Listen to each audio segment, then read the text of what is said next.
Bismillahirrahmanirrahim.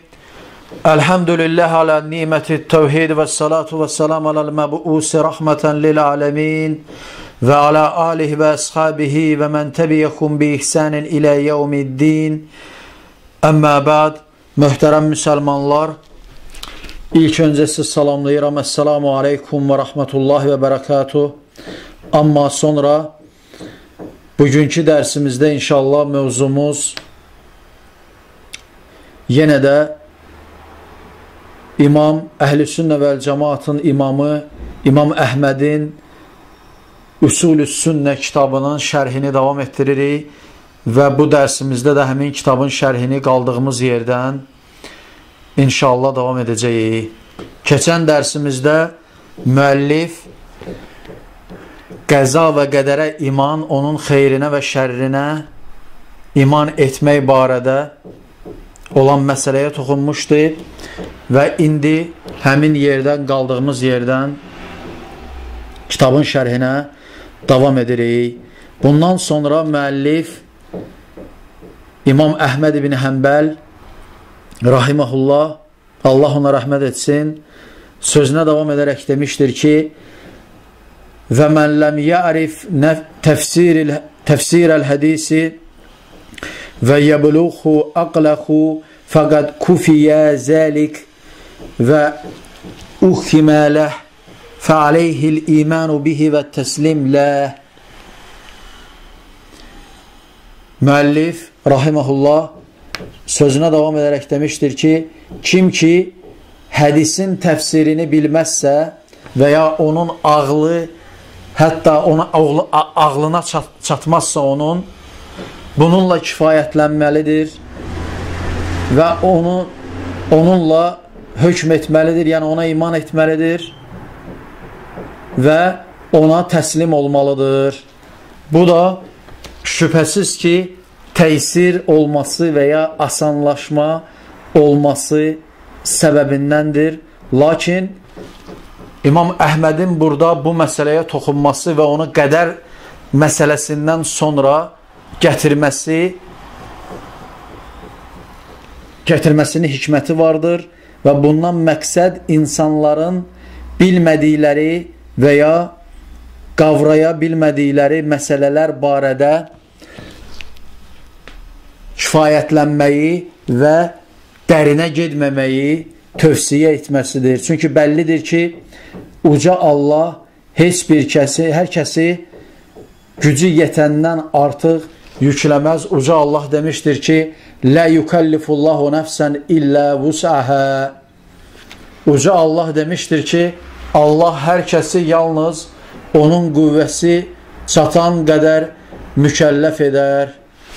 Bəllidir ki, şəri dəlillərin bəzilərinin qavranılması, fəhm edilməsi, başa düşülməsi çətindir və ya bəzən heç mümkün deyildir. Hansı ki, bunların bir qismi keçmiş ümmətlərin həyatından, qövmlərin, peyğəmbərlərin və s.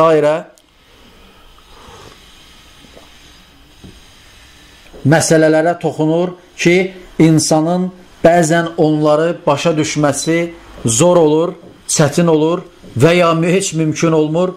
Bu səbəbdən İmam Əhməd bunu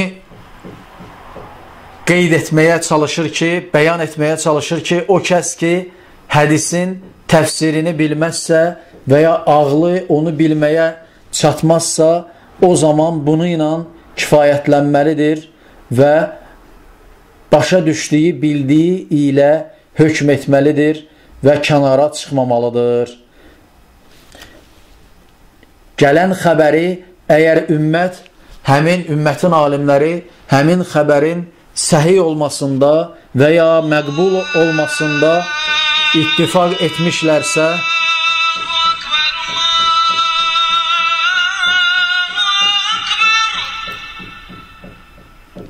onun təsdiq edilməsi və ona iman edilməsi vacibdir. Və əks halda o kəs ki, ümmətin, böyük alimlərin, imamların təsdiq etdiyi və ya səhih olmasında ittifaq etdiyi xəbərlərə, hədislərə təsdiq etməzsə, artıq günahkar olmuş olar və dini əhkamları pozmuş olar. Bu da şübhəsiz ki, böyük bir günahdır və hətta insan bu əhval, bu hal üzrə israr edərsə, Allah qorusun, insanı küfrə aparıb çıxarmış olar ki, bundan hər kəsin çəkinməsi gərəkir və boynuna vacibdir. Və bu səbəbdən də İmam Əhməd rahiməhullah kitabın bu yerində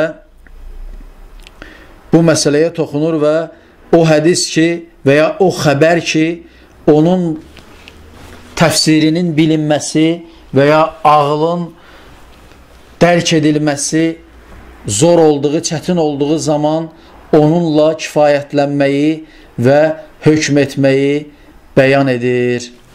Və bəllidir ki, biz tarixi hadisələrə nəzər yetirsək, görərik ki, İslamda çıxan bəzi sapıq firqələrin bu məsələyə əməl etməməsi səbəbindən həmin firqələr müxtəlif məsələlərdə, ya iman məsələsində, ya qədər məsələsində, ya böyük günah sahibinin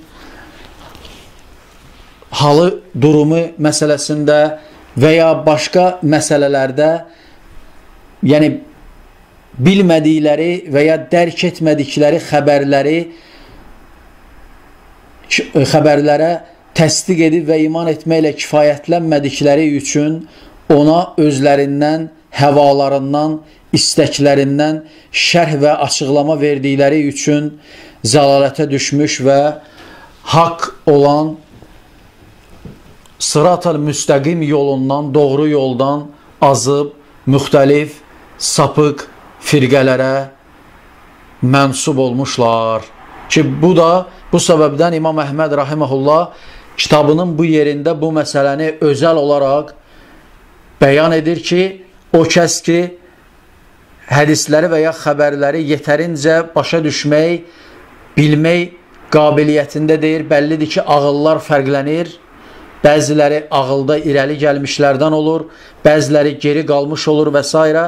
Bunun üçün də o kəs ki, bir kəs ki, əgər şəri dəlilləri başa düşməkdə çətinlik çəkərsə, bu zaman dayanmalıdır və özündən təfsir, şərh, açıqlama verməməlidir. Bundan sonra müəllif sözünə davam edərək qeyd etdiyi məsələyə bəzi misallar gətirərək demişdir ki, mislu hədisi əs-sadiqul məsduq və mislu mə kana misləhu fil qadər və mislu əhədisir rü'yəti kullihə. Müəllif sözünə davam edərək demişdir ki, necə ki, məsələn, sadiqul məsduq hədisi ki, hansı ki, o hədisi Abdullah ibn Məsud rəvayət etmişdir ki, yəni insanın xəlq olunması barədə olan hədisi, həmçinin qədər barədə olan hədis ki, hədisi misal olaraq gətirir. Onun mislində olan qədər barədə olan hədis, həmçinin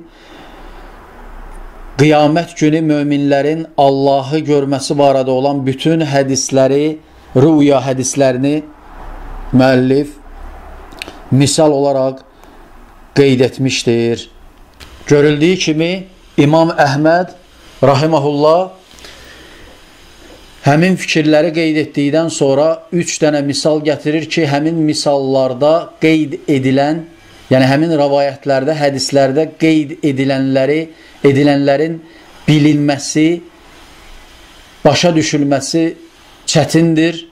Hər adam onu başa düşməz. Məsələn, insanın yaradılması barədə necə Abdullah ibn Məsuddan rəvayət edilmiş hədisdə deyilir ki, məsələn, sizdən biriniz ananızın bətnində 40 gün nütfə, 40 gün mudğa, 40 gündə ələqa halında qalmasını bəyan edən hədisdə təbii ki, hər kəsin bunu başa düşməsi, özü də hicrətin yəni 1-ci əsrində, yəni miladi 7-ci əsrdə bunun başa düşülməsi təbii ki, çətin idi və ya mümkün deyildi.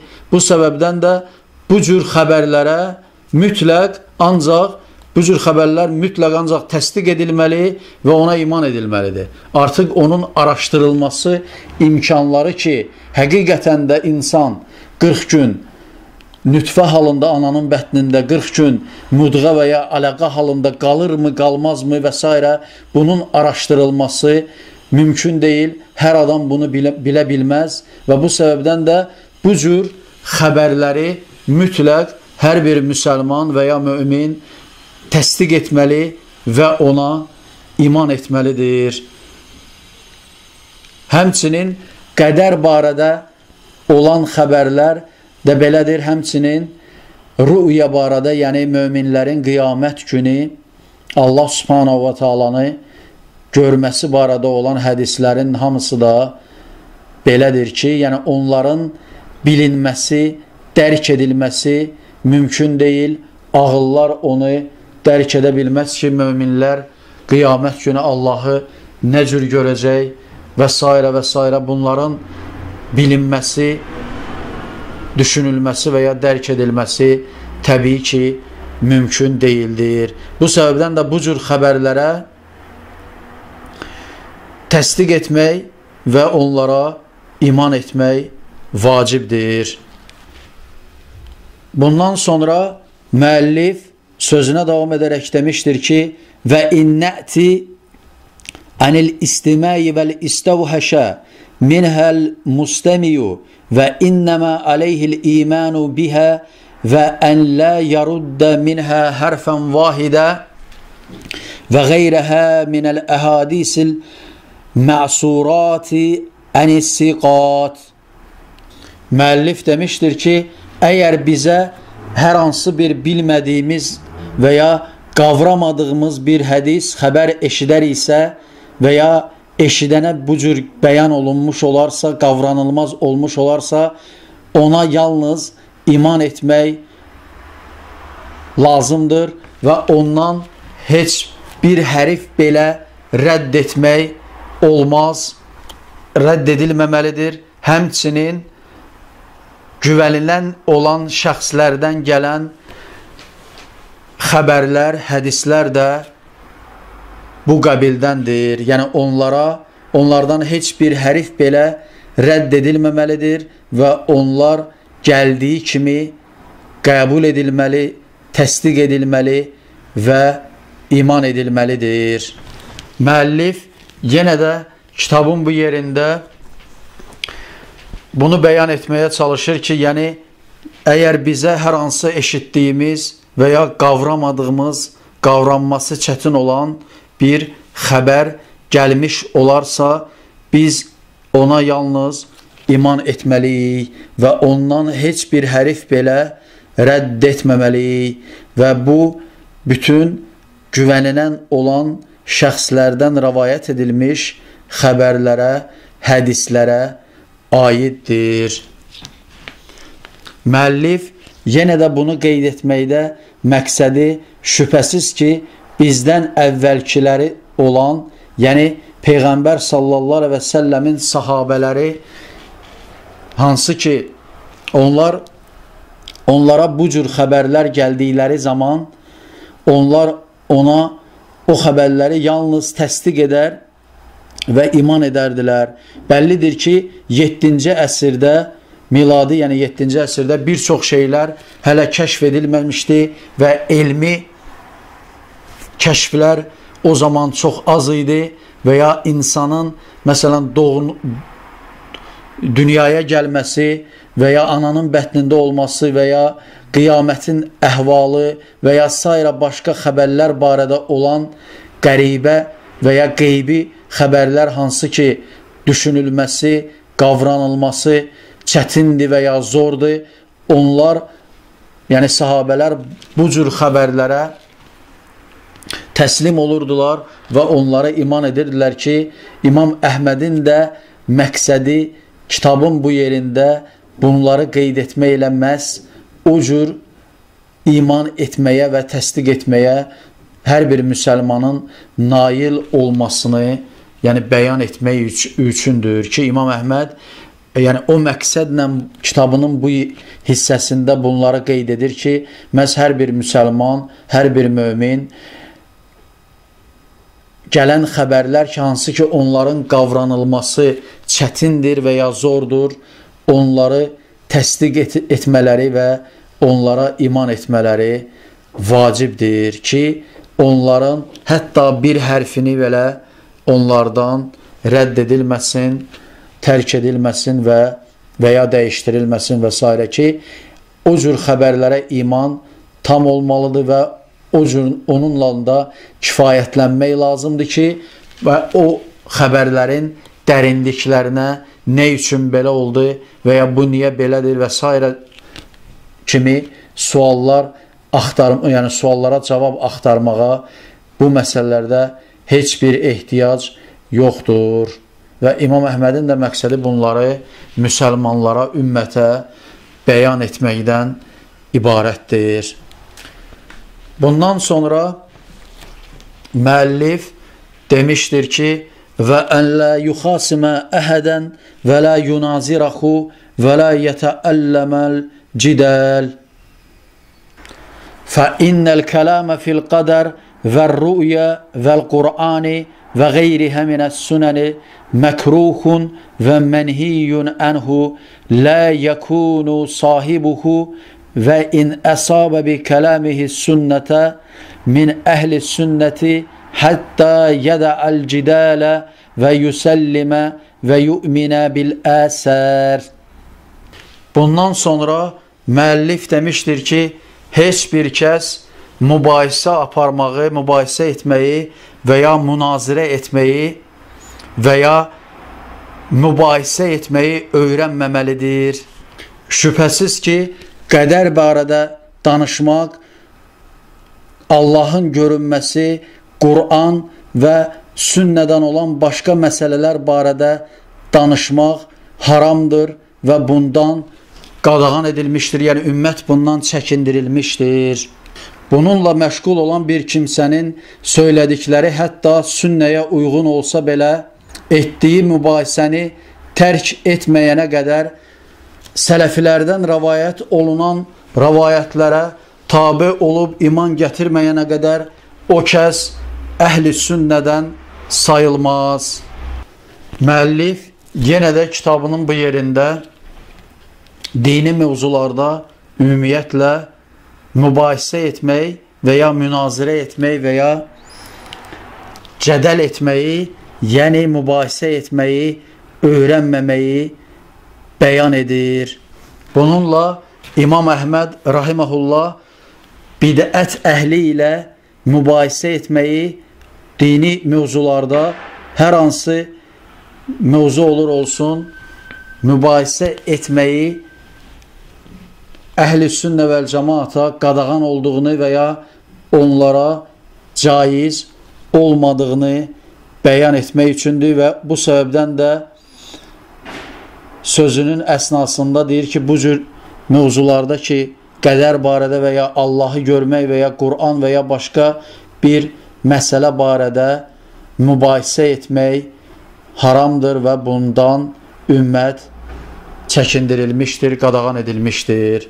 Və hətta İmam Əhməd, yəni bir kəsin hətta əhl-i sünnədən olduğunu iddia etsə də, bu cür mübahisələri tərk etməyənə qədər hətta əhl-i sünnədən olmadığını bəyan edir. Bu da şübhəsiz ki, Rəbbani və Nəbəvi təlimin üslublarındandır ki, yəni əsas hədəf dini mövzularda hər hansı bir mübahisənin edilməsinin yol verilməz olmasını bəyan etməkdən ötürüdür ki, dini mövzularda ümumiyyətlə mübahisə edilməsin və ümmət bəyan olunan şər'i dəlillərə təslim olsun və iman etsin ki, ixtilaf və ya mübahisə çıxmasın. Çünki şübhəsiz ki, ümmətin bölünməsinin əsas səbəblərindən biri mübahisələrin, münazirələrin, cədəllərin olmasıdır ki, müxtəlif mövzularda bəzi insanlar mübahisə etmişlər və ya öz fikirlərini, yəni həvalarına, istəklərinə tabi olduğu öz fikirlərinə insanları çağırmışlar və ya tabi etməyə çalışmışlar ki, bu da şübhəsiz ki, ixtilafın əsasını qoymuşdur və ümmətin çeşidli məzhəblərə, təriqətlərə bölünməsinin əsasını qoymuşdur ki, bu səbəbdən də İmam Əhməd bu yoldan çəkinməyi və dini mövzularda həmin mövzu nə olur olsun, ixtilaf etməməyi, mübahisə etməməyi bəyan etmişdir. Necə ki, Əbu Hureyrədən rəvayət edilmiş hədisdə deyilir ki, Ən Əbi Hureyrətə qalə xərəcə aleynə Rasulullahi sallallahu aleyhi və səlləm və nəhnu nətənəzəu fil qədəri fəqədibə həttə ihmərrə vəchuhu həttə kəənnəmə fuqiyə fi vəcnəteyhir rumman fəqalə əbihəzə umirtum əm bihəzə ursiltu iləykum innəmə hələkə mən kənə qabləkum həttə tənəzəu fi həzəl əmri əzəmtu aleykum ələ tətənəzəu fihi.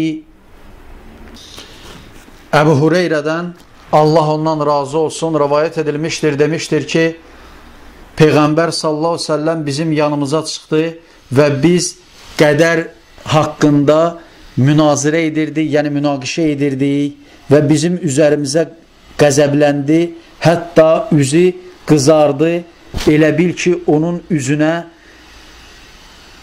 nar sıxılmış vəziyyətdə idi, yəni üzünə nar sıxılmışdı ki, o cürünə sifəti qızarmış halda idi və bunun üzərinə Peyğəmbər sallallahu aleyhi ve sellem dedi ki, məgər mən sizə bununla əmr etdimmi və ya mən bununla sizə göndərildimmi? Şübhəsiz ki, sizdən əvvəlki ümmətlər ona görə həlak oldular ki, bu məsələdə bir-biriləri ilə münaqişə, münazirə etdilər. Mən çalışmışam ki, hər zaman ki, sizə elə edim ki, yəni siz bu məsələlərdə heç mübahisə etməyəsiniz. Yəni, mən buna görə sizə əzəmət nümayiş etdirmişəm.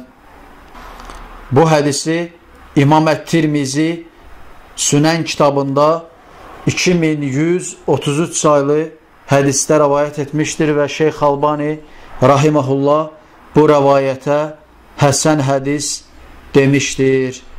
Həmçinin bu hədisi İmam İbn Məcə Sünən kitabında 85 saylı rəvayətdə, İmam Əhməd Əl-Müsnəd kitabında 6680 saylı rəvayətdə,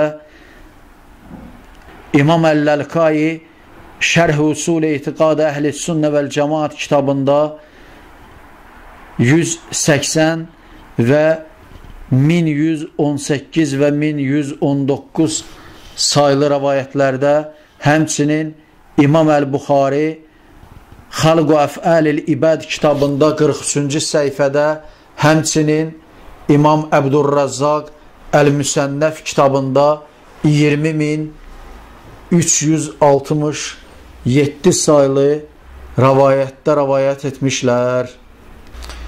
Bu rəvayətdən də açıq aydın görsənir ki, bəyan olunur ki, şübhəsiz ki, Peyğəmbər sallallahu aleyhi və səlləm ümməti mübahisə etməkdən çəkindirmişdir və həmçinin əvvəlki ümmətlərin həlak olmasının səbəblərindən biri məhz bu dini məsələlər ətrafında, dini mövzularda mübahisə etmələridir ki, bu onların dəstələrə, firqələrə, təriqətlərə bölünməsinin və həlak olmasının səbəblərindəndir. Həm bu rəvayət, həmçinin müəllifin İmam Əhmədin sözləri isbat edir ki, dini mövzularda ümumiyyətlə mübahisə etmək qadağan edilmişdir, nəhy edilmişdir. Bundan da məqsəd bunun ümmətin xeyrinə, faydasına deyil, zərərinə, bölünməsinə və s. səbəb olacağı səbəbindəndir ki, din, şəriət, Peyğəmbər sallallahu əleyhi və səlləm bundan ümməti çəkindirmişdir. Və həmçinin alimlər də bu qaydaya tabi olaraq öz kitablarında ümməti mübahisə etməkdən, münaqişə etməkdən çəkindirmişlər. Necə ki, müəllif də İmam Əhməd də rahiməhullah kitabının bu yerində bunu bəyan etməyə çalışmışdır. Bundan sonra İmam Əhməd həmçinin sözünün sonunda bəyan edir ki, bəs mübahisə etmək və münaqişə etmək əhl-i sünnə vəl cəmaatın mənhəcindən, üsulundan deyildir. Hətta bir sələfi olan bir kəs, əhl-i sünnədən olan bir kəs hər hansı bir məsələdə özünün haqlı olduğunu, düzgün olduğunu bilsə belə çalışmalıdır ki, dini məsələlərdə mübahisə etməsin və mübahisə edənləri də bu əməldən çəkindirsin. Beləliklə, bu dərsimizdə biz hər bir müsəlmanın, yəni başa düşmədiyi, qavramadığı xəbərlər barədə olan mövqeyini, həmçinin dində münazirə və ya münaqişə, mübahisə etməyin qadağan olması barədə İmam Əhmədin sözlərini götürdük və biz burada qalırıq inşallah. Gələn dərsimizdə qaldığımız yerdən davam edəcəyik və gələn dərsdə Quran Allahın kəlamıdır və məxluq deyildir mövzusu olacaqdır. Və sonda uca Rəbbimiz Allaha həmd-i səna edirəm və Peyğəmbərimiz Muhammed Mustafa sallallahu aleyhi və səlləmə, onun əhl-i beytinə, bütün sahabələrinə və gözəl biçimdə qiyamətə qədər onların yoluna tabi olanların üzərinə Allahın salavatı və salamı olsun. Esselamu aleykum və rahmetullahi və bərəkatuhu.